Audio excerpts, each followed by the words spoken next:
Hola Internet y bienvenidos al Viaje del Héroe, la serie donde recapitulamos, hablamos y opinamos de las historias de nuestros personajes favoritos. Soy Julián Grobo Bilbao. Y yo Ezequiel Capelo Lalia. Y continuamos con la saga de las hienas en las páginas de La Furia de Firestorm, el hombre nuclear, con el número 12, Aullido. En este caso, acompañando a Jerry Conway y Pat Broderick, tenemos a Ben Oda tomando la letra, pero solo por este número. Adam Kubert regresa en el siguiente. Y en este caso creo que es la primera vez en el canal que la tapa tiene un primer plano. Un primer plano muy trabajado, ya que Firestorm evidentemente se está transformando. El cómic empieza donde dejó el anterior, Firestorm peleando contra la hiena Givenchy sobre las Torres Gemelas justo después de accidentalmente arrojar a la otra, Summer Day, del techo con una ráfaga de reflejo. Torres que son reforzadas con una luna de fondo en una ciudad que no tiene ni fondo ni encuadre y se ve bellísima. Stein le hace dar cuenta de lo que acaba de hacer y el héroe compuesto rápidamente entra en acción, alejándose de una hiena y saltando a salvar a la otra. Y siempre olvido del asombroso trabajo de Pat Broderick hasta que abro estas páginas. La distorsión de los edificios da una vertiginosidad a la caída, y la cantidad de líneas que siempre suele usar para dar detalle acá te venden la velocidad de manera perfecta. Él se adelanta y transforma las calles en agua para amortiguar la caída. Sí, a esta velocidad la tensión de superficie debería sentirse como el asfalto, pero es una historia de un tipo de fuego peleando contra una mujer hiena. Suspendamos la descreencia por un minuto. Además, podemos suponer que las hienas son bastante más resistentes que las personas, por lo menos cuando están transformadas. Pero no puede aprender a la criatura porque tiene que salvar a la gente de los autos que casi ahoga con su maniobra desesperada. Lo que sí logró es hacerle recobrar algo de conciencia a Summer, aunque no lo suficiente como para destransformarse. Al mismo tiempo que ella se aleja, la multitud que rodea a Firestorm los saca de quicio y después de gritarles sale volando. Como dijimos en el número anterior, la maldición de la hiena es esencialmente emociones reprimidas que se salen de control de manera violenta. Y Ronnie tiene mucho que llevar reprimiendo. La doble vida encimándose una a la otra, la constante amenaza de quedarse atrás en sus estudios o en el deporte, la complicada vida amorosa. Cuanto más tiempo pasa en este estado de hiena, cuanto más avanza esta transformación, menos se requiere para sacarlo de quicio. Y con sus poderes eso podría desatar algo muy peligroso. Una vez más, teniendo que hacer de detectives para encontrar a las hienas, vuelven al hospital y se fisionan. En el camino al hospital tenemos otra recapitulación, cosa que va a ser constante durante estos 4 números del arco. En este caso no es mala como en el número anterior, sino que está entre medio entre forzada y efectiva. Ronnie se disculpa por el exabrupto de su estado transformado, pero, aunque Marty no perdona, este realmente no se acuerda. Aunque entiendo que agrega la imprevisibilidad, me gustaría que la transformación de la hiena tuviera reglas más constantes como las de un hombre lobo. Por ejemplo, como vemos acá, solo la persona de Firestorm está infectada, a pesar de que fue a Ronnie a quien la atacó. Y hay un montón de cosas que no quedan claras. ¿Qué es lo que transmite la maldición? ¿Es la cantidad de daño? ¿Se necesita sacar sangre? ¿Por eso la gente que fue atacada en el hospital no se transformó? ¿O es que solo afecta la velocidad? Como Ronnie fue solo arañado del cuello, está tomando más tiempo, mientras que su persona de Firestorm tuvo todo el altercado en el hospital, está sucediendo más rápido. Nada de esto queda claro o definido.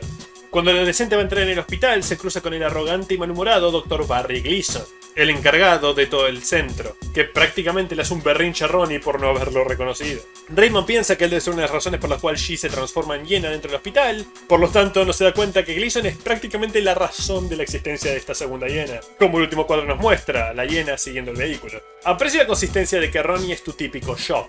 Muy bueno en deportes y actividades físicas, pero no tiene mucho puntaje en inteligencia o sabiduría. Y aunque roza la línea a veces de volver su personaje algo frustrante por ello, siempre es en pos de su arco personal. Otro ejemplo de esto sucede en el interior. Ronnie piensa que puede pedirle a la recepcionista la dirección del Dr. G e inmediatamente se queda sin saber qué hacer cuando esta obviamente se lo niega. Después de reunirse con sus amigos y consolar a Doreen por la desaparición de su hermana, vamos con Martin Stein, donde finalmente el hacha cayó. Sus pertenencias fueron removidas de su oficina y oficialmente debe irse de las premisas. No quiero dejar pasar la hermosa transición con ese plano inclinado de la ciudad. Harry Carew consuela al profesor e intenta levantarle los ánimos, pero Stein teme que después del fracaso de la planta nuclear y ahora esto, su carrera esté oficialmente acabada. El compañero le invita a su departamento por un trago y para finalmente confesarse. Le cuenta de la cinta que robó y que restauró. El corazón de Stein se hunde ante lo que esencialmente significa que su secreto como la mitad de Firestorm ha sido expuesto, pero Harry le aclara que nunca terminó de escucharla, y cuando le da play, solo se escucha música.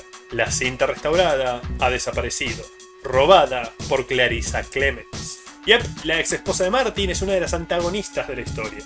Y con esta revelación se empieza a preparar lo que será el primer gran arco de esta serie de Firestorm, el cual veremos la próxima vez que toquemos al personaje. En cuanto a Clarissa, No sugeriré que su inclusión tiene algo que ver con Gerry Conway acabando de divorciarse al momento que escribió esta historia, pero es toda una coincidencia. Y esta revelación visualmente es muy efectiva porque tenemos una página de 4 cuadros horizontales con bastantes planos detalles, y los planos detalles siempre son buenos para el suspenso.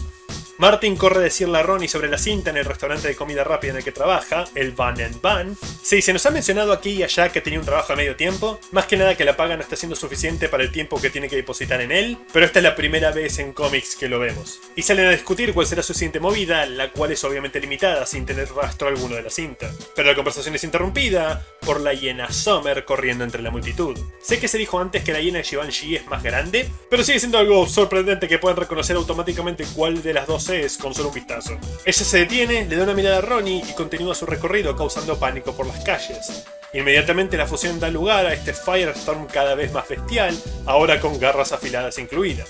Con furia en su voz declara que agarrará a Summer cueste lo que cueste, tarde lo que tarde, claramente empezando a perder su mente a la maldición.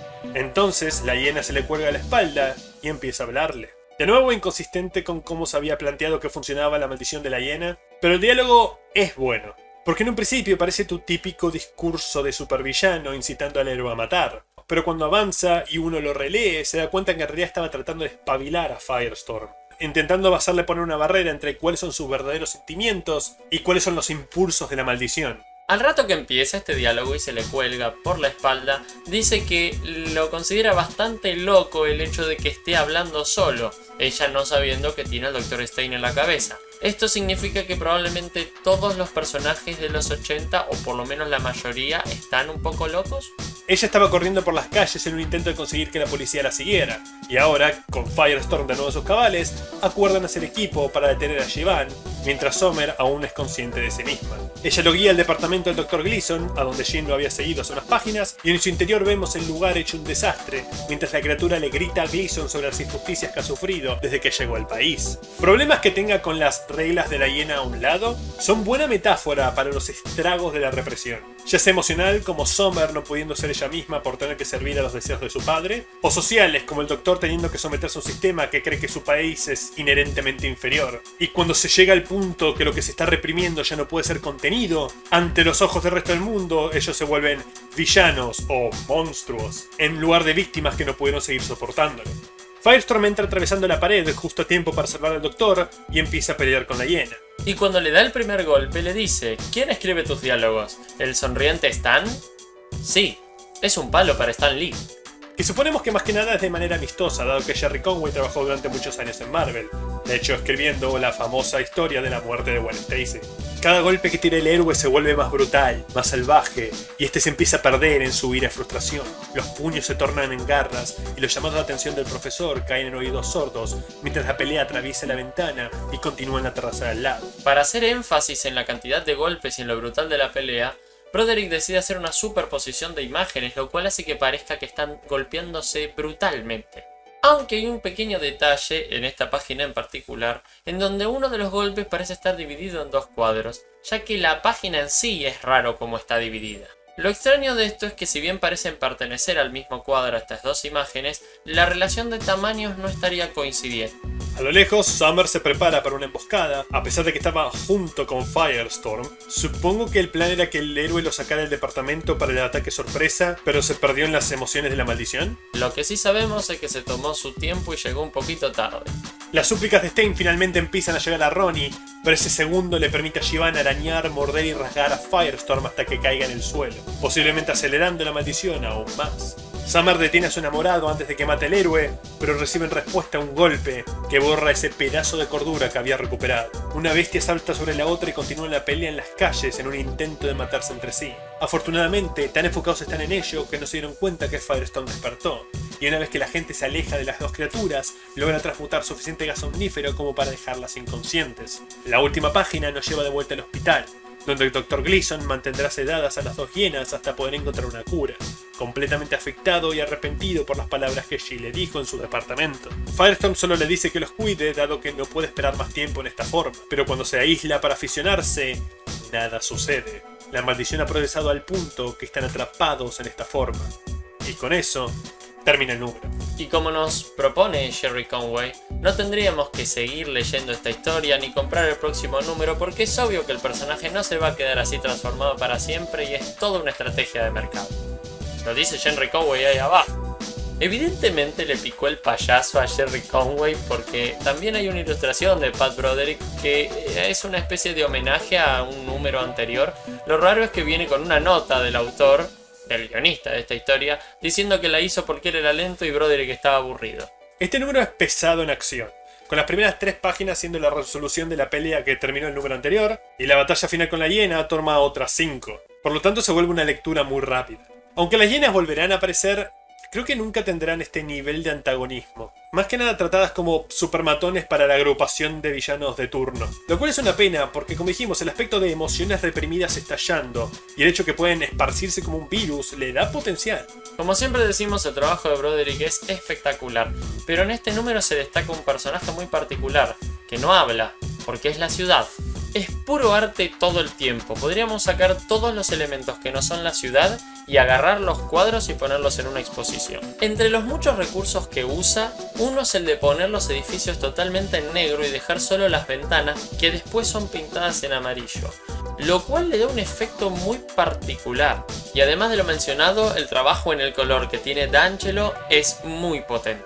Y para poder hacer un resumen de esto que estoy nombrando, vamos a elegir como página destacada la número 5. Si bien todas las páginas de acción tienen una razón por las cuales ser destacadas, acá hay muchos elementos muy interesantes. Como dije, resume, en mi opinión, lo que sería la capacidad visual de Broderick a lo largo de todo el arco por lo menos.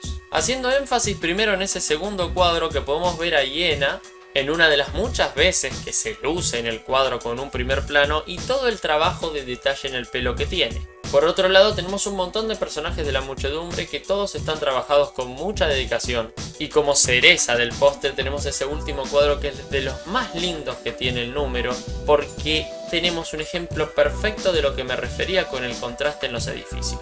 Con eso hemos visto cómo lidió con las hienas, y ahora tenemos que ver cómo lidia con su propia condición. En el último capítulo de esta tanda de Firestorm, el hombre nuclear, el número 13, Dividido, donde daremos nuestro siguiente paso en el viaje del héroe. Hasta entonces. No quiero dejar pasar la hermosa transición que hay en esa ciudad con un plano inclinado. La hermosa, sí. Parece que sí, la hermosa. La hermosa. No quería cortarlo y quería repetirlo después por las dudas, pero no, evidentemente se no. La hermosa. La hermosa. La hermosa. Parecía una morsa out of context.